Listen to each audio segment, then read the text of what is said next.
8 సౌభాగ్య స్థానాలు ఉన్నాయి. ఆ 8 సౌభాగ్య స్థానాల్ని పొరపాటున కూడా కాలుతో తొక్కడం కానీ, కాలు తగలడం కానీ, నోటితో నింద చేయడం కానీ, విమర్శించడం కానీ, తక్కువ చేసి మాట్లాడడం కానీ చేస్తే అటువంటి వారు ఉత్తర జన్మలయందు అమ్మవారి యొక్క అనుగ్రహాన్ని కోల్పోతారు. మొట్టమొదటిది తాడి చెట్టు, రెండవది చెరకు. అందుకే అమ్మవారి చెరుకు పట్టుకుంటుంది. చెరుకు ముక్కలు తీసుకొచ్చి అమ్మవారికి పెట్టినా వినాయకుడికి పెట్టినా పరమ ప్రీతి. కాబట్టి చెరుకుగడ, తాడి చెట్టు, రూపుమారిన పాలు అంటే జున్ను కానీ పెరుగు కానీ. 4వది ఉప్పు. ఉప్పుని ఎన్నడూ నింద చేయడం కానీ ఉప్పుని తిట్టడం కానీ చేయకూడదు. 4వది ఉప్పు. 5వది అనుములు.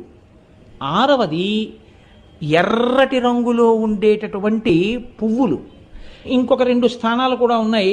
జీలకర్ర. 8వది